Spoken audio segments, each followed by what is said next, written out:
তাপপ্রবাহে ওষ্ঠাগত প্রাণ, ২রা মে বৃষ্টির সুখবর দিচ্ছে আবহাওয়া অফিস। স্বাস্থ্য খাতে থাই বিনিয়োগের আহ্বান প্রধানমন্ত্রীর, ১ চুক্তি ৩ সমঝোতা সই। ভারতে লোকসভা নির্বাচনের দ্বিতীয় দফায় ভোট চলছে, পশ্চিমবঙ্গের বিভিন্ন আসনে বিশৃঙ্খলা।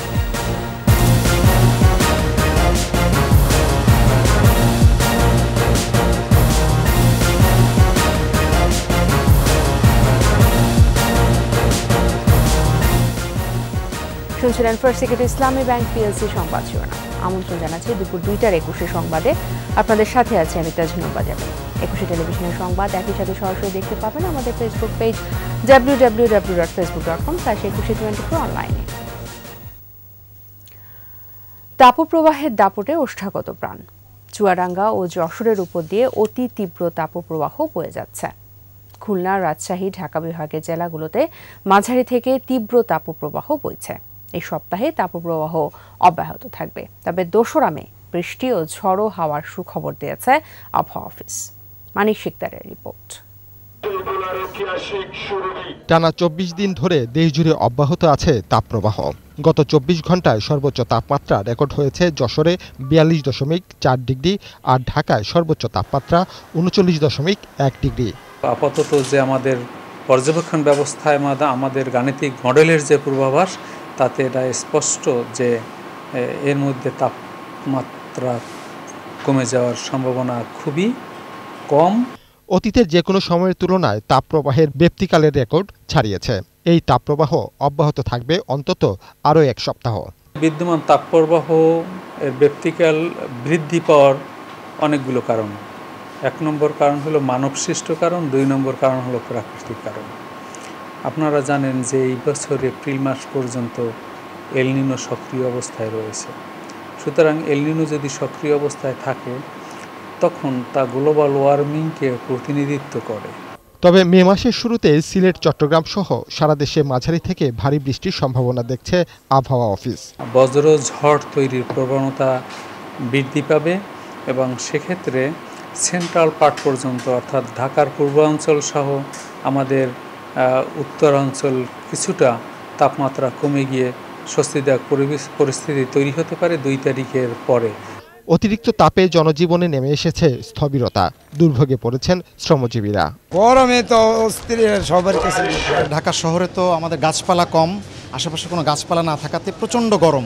এদিকে রাজধানীর হাসপাতালগুলোতে দাবদাহজনিত রোগীর ভিড় বাড়ছে। মানিক শিকদার, ২১ টেলিভিশন, ঢাকা। তীব্র গরমে রাজধানী সহ সারা দেশে বিপর্যস্ত জনজীবন। আবহাওয়া অফিসে এই মুহূর্তে আছেন আমাদের সহকর্মী মানিক শিকদার, সরাসরি যুক্ত হচ্ছে তার সাথে। মানিক, আপনার রিপোর্টে আমরা দেখছিলাম আরও সপ্তাহখানেক এই তীব্র গরম থাকবে। এখন আবহাওয়া অফিস সবশেষ কি বলছেন? তাজনবা, সবশেষ যে পরিস্থিতি সেটা হচ্ছে আজকেও তাপদাহ চলছে এবং হিট অ্যালার্ট তো চলছেই।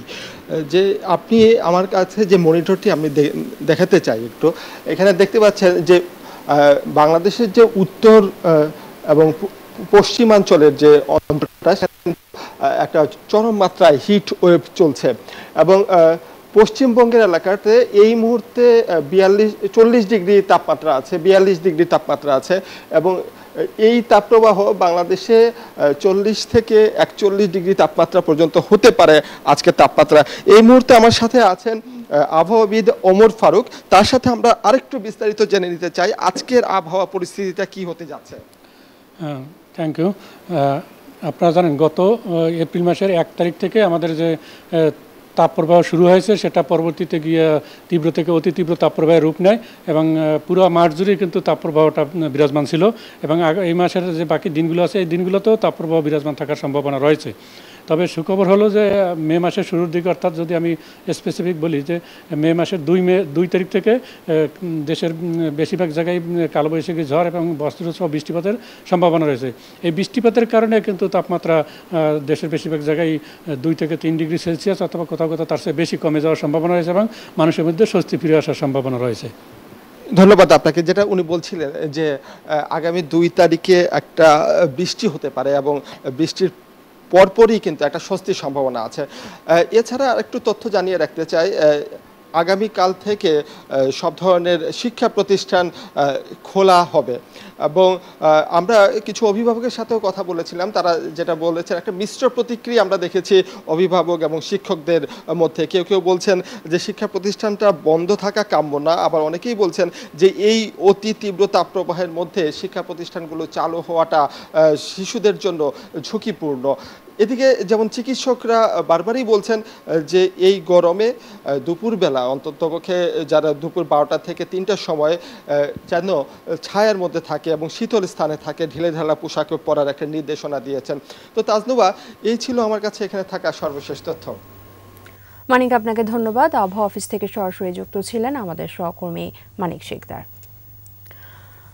তাপপ্রবাহে অতিষ্ঠ রাজধানীর পথচারী ও কর্মজীবীদের মাঝে সুপেয় পানি, ছাতা ও সচেতনতামূলক লিফলেট বিতরণ করেছে যুবলীগ। রাজধানী ফার্মগেট এলাকায় পথচারী ও কর্মজীবীদের মাঝে সুপেয় পানি, ছাতা ও সচেতনতামূলক লিফলেট বিতরণ কার্যক্রম উদ্বোধন করেন যুবলীগ চেয়ারম্যান শেখ ফজলে শামস পরশ। এ সময় বক্তব্য রাখেন যুবলীগ সাধারণ সম্পাদক সংসদ সদস্য মাইনুল হোসেন খান নিখিন। যুবলীগ চেয়ারম্যান বলেন, যে কোনো দুর্যোগে যুবলীগ সবসময় সাধারণ মানুষের পাশে থাকবে। আপনারা জানেন আজকে সাধারণ মানুষ যখন কষ্ট পাচ্ছে, যুবলীগ তারই নির্দেশে, জননেত্রী শেখ হাসিনার নির্দেশে আমাদের সাধারণ সর্বসাধারণ খেটে খাওয়া শ্রমজীবী কর্মজীবী মানুষের পাশে আজকে উপস্থিত হয়েছে। বাংলাদেশের স্বাস্থ্য খাত ও বিশেষ অর্থনৈতিক অঞ্চলে থাইল্যান্ডকে বিনিয়োগের আহ্বান জানিয়েছেন দেশটিতে সফররত প্রধানমন্ত্রী শেখ হাসিনা। স্থানীয় সময় সকালে থাইল্যান্ডের প্রধানমন্ত্রী শ্বেতা থাভিসিনের সঙ্গে দ্বিপাক্ষিক বৈঠকে এই আহ্বান জানান প্রধানমন্ত্রী শেখ হাসিনা। বৈঠকে দুই প্রধানমন্ত্রী পারস্পরিক স্বার্থ সংশ্লিষ্ট ও আঞ্চলিক বিষয় নিয়ে আলোচনা করেন। এরপর দুদেশের মধ্যে সহযোগিতা জোরদার করতে একটি চুক্তি, 3টি সমঝোতা স্মারক ও একটি আগ্রহপত্র সই হয়। এর আগে থাই গভর্নমেন্ট হাউসে পৌঁছালে বাংলাদেশের প্রধানমন্ত্রী শেখ হাসিনাকে লাল গালিচে উষ্ণ অভ্যর্থনা জানানো হয়। সশস্ত্র বাহিনীর একটি চৌকস দল গার্ড অব অনার প্রদান করে। পরে প্রধানমন্ত্রী শেখ হাসিনা থাই গভর্নমেন্ট হাউসের অতিথি বইতে সই করেন। পলিথিনের যথেচ্ছ ব্যবহারে মারাত্মক ঝুঁকিতে পরিবেশ ও জীববৈচিত্র্য। এ অবস্থায় পলিথিনের ব্যবহার বন্ধে বিশেষ কর্মপরিকল্পনা নেওয়া হচ্ছে। বিশেষজ্ঞরা বলছেন, ত্রিমাত্রিক দূষণের কারিগর পলিথিন ব্যবহার বন্ধ না করায় ক্যান্সার সহ নানা জটিল রোগে ভুগছে মানুষ। 21 স্পেশালে পলিথিনের উৎপাদন, ব্যবহার এবং স্বাস্থ্য ঝুঁকি নিয়ে ফারজানা শোভার 2 পর্বের রিপোর্টের আজ দেখবেন প্রথম পর্ব। ক্যামেরায় ছিলেন তফসির হাসান ও মোহাম্মদ হানিফ।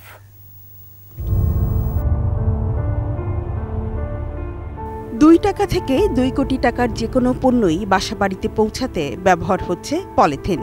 বিনে পয়সায় মিলছে বাহারি রঙের ব্যাগ, আর মাত্র একবার ব্যবহারের পরেই তা ছুঁড়ে ফেলা হচ্ছে। রাজধানীর ইসলামবাগের নামাপাড়া প্রায় প্রতিটি বাড়িতেই অবৈধ পলিথিন কারখানা, তবে ক্যামেরায় কথা বলতে রাজি নয় কেউ। এছাড়া লালবাগ, চকবাজার, সূত্রাপুর, হাজারীবাগ, আরমানিটোলা, চাংখারপুল, কামরাঙ্গীর চর সহ সারা দেশে ছোট বড় 3000 পলিথিন কারখানায় দিনে 1,40,00,000 পলিথিন ব্যাগ তৈরি হয়। দোকান থেকে বাড়ি বা প্রতিষ্ঠান হয়ে এই পলিথিনের একটি অংশ ব্যবহার হয় পুনরুৎপাদনে, আর বেশিরভাগই চলে যায় ডোবা নালা নয়তো মাটিতে। পলিথিন আধুনিক ব্যস্ত জীবনের অন্যতম অনুষঙ্গ। গবেষণা বলছে, বাংলাদেশে প্রতিদিন প্রত্যেকটি পরিবার কমপক্ষে গড়ে 4টি পলিথিন ব্যাগ ব্যবহার করেন। আধুনিক জীবন সহজ করেছে এই পলিথিন, কিন্তু বিপরীতে ভাবতে হবে আপনার এবং আপনার পরবর্তী প্রজন্মের জীবনকে, অস্তিত্বকে হুমকির সম্মুখীন করছে এই পলিথিন ব্যাগ। যেখানে সেখানে ফেলার কারণে বন্ধ হয়ে যাচ্ছে ড্রেনের মুখ। নদী, নালা, খালের অধিকাংশ ভরাট করে ফেলেছে এই অপচনশীল যৌগ। 45 বছরে মাটির বিভিন্ন স্তরে জায়গা করে নিয়েছে এই দানব। এই মাথার থেকে নিয়ে পুরা ঘুরা প্রত্যেকটা বেড়েবান্ধে এই পলিথিনের কারখানা আইসা এই পলিথিন নোংরা কইরা মানে আমাদের অতিষ্ঠ। এখন বাসা বাড়ি তখন থাকা যায় না, ছেলে মেয়েদের মনে করেন আপনার কাশি, ঠান্ডা, মনে করেন নিঃশ্বাস ছাড়তে পারে না। এই যে পলিথিন, এই পলিথিনে আপনার ড্রেনগুলো নেই পুরো আটকে গেছে গা। পলিথিনগুলো নিয়ে কী করছে আপনার সিটি কর্পোরেশনের লোকরা উড়াইছে, উপরে উড়ানোর পরে দীর্ঘদিন ফালায় রাখছে। এই পলিথিনগুলো নিয়ে আবার বৃষ্টিতে আবার ড্রেনের ভিতরে আবার চলে যাইতেছে। কোনো গাছ লাগাইতে হলে মাটি খুঁড়তে গেলে খালি পলিথিন বাইর হয়, যার কারণে ঢাকার শহরে কোনো গাছ লাগানো যায় না এবং হয়ও না। বিশেষজ্ঞরা বলছেন এই প্লাস্টিক বর্জ্য 400 বছর পর্যন্ত জীব ও প্রকৃতির উপর ক্ষতিকর প্রভাব ফেলতে পারে। 3 ডাইমেনশনাল এনভায়রনমেন্টাল এবং সোশ্য ইকোনমিক্যাল ইম্প্যাক্ট করে থাকে সে নেগেটিভলি। সেই তিনটা হলো প্লাস্টিক যখন আমরা সিঙ্গেল ইউজ করে ফেলে দিই, সবার আগে এটি নালা নর্দমায়, রাস্তা বা কোনো জায়গায় ফেলে নালা নর্দমাতে যায় পড়ছে। প্লাস্টিক দ্বিতীয় পর্যায়ে পানিকে দূষণ করছে এবং সেই দূষণ করে বন্ধ নয়, সেটি মানুষের শরীর পর্যন্ত আসছে। তৃতীয় যে জিনিসটি, অনেক সময় প্লাস্টিক বর্জ্যকে একত্রে করে দিয়ে আমরা ব্যবস্থাপনার কথা চিন্তা করে এটিকে আমরা পুড়িয়ে দিচ্ছি। সেই পুড়িয়ে দিয়ে আমরা কিন্তু বায়ুকে দূষণ করছি। বিশ্বব্যাংকের জরিপ বলছে দেশের 3 প্রধান নদী পদ্মা, মেঘনা ও যমুনায় দিনে জমা হচ্ছে ৭৩,০০০ টন প্লাস্টিক ও পলিথিন। প্লাস্টিকের নানা বিষাক্ত রাসায়নিক প্রবেশ করছে খাদ্য শৃঙ্খলে, সহজেই ঢুকে পড়ছে মানুষের শরীরে, ছড়াচ্ছে উচ্চ রক্তচাপ থেকে শুরু করে ক্যান্সারের মতো রোগ। পরিবেশমন্ত্রী বলছেন, পরিবেশ বিধ্বংসী প্লাস্টিক অপসারণ করা না হলে মাটি ও পানি স্থায়ীভাবে নষ্ট হয়ে যাবে, কঠিন হয়ে পড়বে ফসল ফলানো ও মাছ চাষ। এই যে এখন আপনার প্লাস্টিক বর্জ্য এবং এটার ব্যবস্থাপনা শুধু যে একটা পরিবেশের বিষয় না, এটার সাথে যে আমার ব্যক্তিগত এবং জনস্বাস্থ্য জড়িত। এখন একটা আমরা যে আমাদের লক্ষ্যমাত্রা স্থির করেছি সেটা হচ্ছে 2026-এর মধ্যে সিঙ্গেল ইউজ প্লাস্টিক, ওটার চাহিদা যেন আমরা 90% কমিয়ে আনতে পারি। সরকারের 100 দিনের কর্ম পরিকল্পনার অংশ হিসেবে পলিথিন নিয়ন্ত্রণে শিগগিরই শুরু হচ্ছে যৌথ অভিযান। আমরা নানানভাবে মানুষকে বোঝানোর চেষ্টা করছি। ফারজানা শোভা, 21 টেলিভিশন, ঢাকা। এবার ভারতে লোকসভা নির্বাচনের খবর। ভারতে লোকসভা নির্বাচনের দ্বিতীয় পর্বের ভোট গ্রহণ চলছে। স্থানীয় সময় সকাল 7টায় জম্মু কাশ্মীর সহ 13টি রাজ্যের 88 আসনে ভোট শুরু হয়। দেশজুড়ে সকাল 11টা পর্যন্ত 25% পড়েছে বলে জানিয়েছে নির্বাচন কমিশন। এদিকে পশ্চিমবঙ্গের 3 আসনে 2 ঘণ্টায় বিশৃঙ্খলা সহ 241টি অভিযোগ জমা পড়েছে। আশরাফ শুভর রিপোর্ট। ভারতের 18তম সাধারণ নির্বাচনের অন্যতম গুরুত্বপূর্ণ দিনের ভোটে ভাগ্য পরীক্ষায় নেমেছেন হেভিওয়েট প্রার্থীরা। দ্বিতীয় দফার ভোটে লড়ছেন কংগ্রেস নেতা রাহুল গান্ধী সহ অ্যানি রাজা, শশী থারুর, নবনীত রানা, ওম বিড়লা, হেমা মালিনী সহ 1202 জন প্রার্থী। এদিকে পশ্চিমবঙ্গের 3টি আসন দার্জিলিং, রায়গঞ্জ এবং বালুরঘাটে সকাল 11টা পর্যন্ত 31.25% ভোট পড়েছে। রাজ্যে ভোট শুরুর প্রথম 2 ঘণ্টাতেই বিশৃঙ্খলা সহ 241টি অভিযোগ জমা পড়ে। অধিকাংশ অভিযোগ ইভিএম বিভ্রাট এবং কেন্দ্রীয় বাহিনীর হুমকি সংক্রান্ত। এছাড়া কেরালার পূর্ণ 20 আসনে এবং রাজস্থান এবং ইউপির একাংশে ভোট হচ্ছে। কাশ্মীর, আসাম, মণিপুর ও ত্রিপুরাতেও ভোট দিচ্ছেন ভোটাররা। 7 দফার লোকসভা নির্বাচনের ফল ঘোষণা হবে 4 জুন। আশরাফ শুভ, 21 টেলিভিশন। সংবাদের পর্যায়ে নিচ্ছি বিরতি, ফিরে এসে থাকবে। সোনালী মুরগির দাম 400 ছাড়ালো, মাছের বাজারও চড়া, সবজিতে স্বস্তি। আমন্ত্রণ, আপনারা দেখছেন দুপুর 2টার 21 সংবাদ। অস্থির মাংসের বাজারে সোনালী মুরগির দর 400 ছাড়িয়েছে। প্রতি কেজি মুরগির দাম উঠেছে 400 থেকে 420 টাকা। তবে কিছুটা কমেছে ব্রয়লার মুরগির দাম। খাসির মাংসের দামও 1200 টাকায় ঠেকেছে। মাছের বাজারও চড়া, তবে কিছুটা স্বস্তি ফিরেছে সবজির বাজারে। বাকিটা জানাচ্ছেন পার্থ সারথী। ঈদের পর ছুটির দিনের বাজারে ক্রেতার আনাগোনা অন্যান্য সময়ের তুলনায় কিছুটা কম, তারই প্রভাব পড়েছে সবজির বাজারে। ব্রয়লার মুরগির দাম কমলেও সোনালী মুরগির দামে আগুন।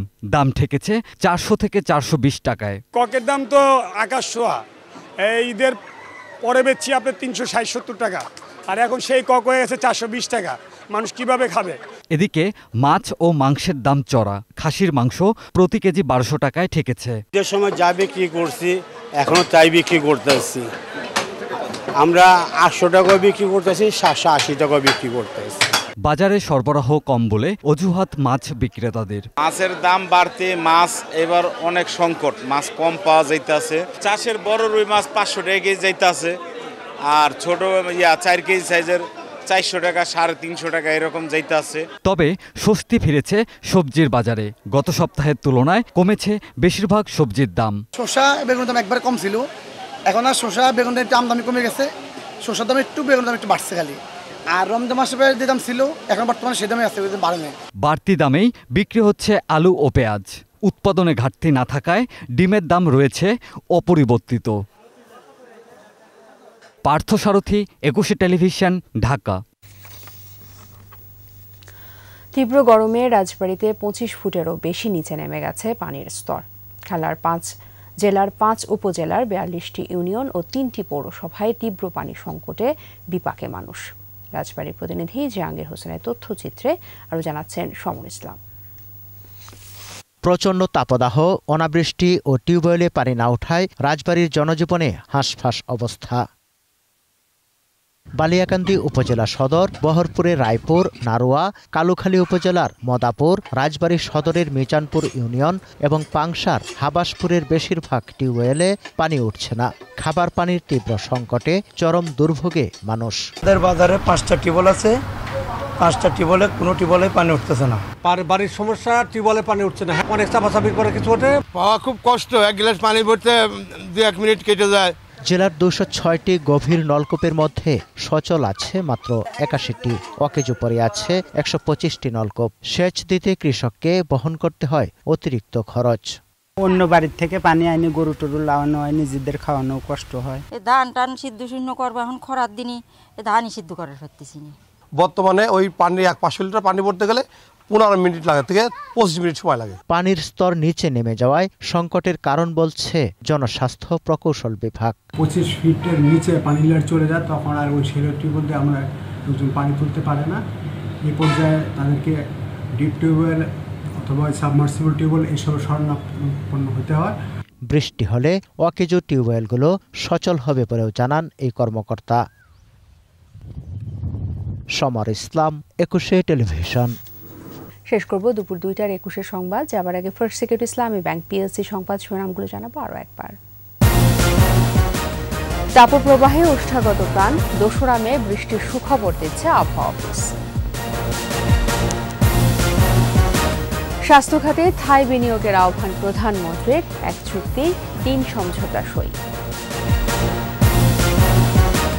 ভারতের লোকসভা নির্বাচনের 2য় দফায় ভোট চলছে, পশ্চিমবঙ্গের বিভিন্ন আসনে বিশৃঙ্খলা।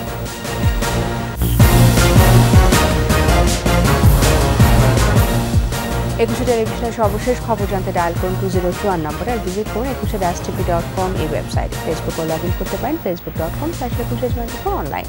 আমাদের পরবর্তী সংবাদ সন্ধ্যা 6টায় 21 দেশের সংবাদ দেখার আমন্ত্রণ রইল সবাইকে।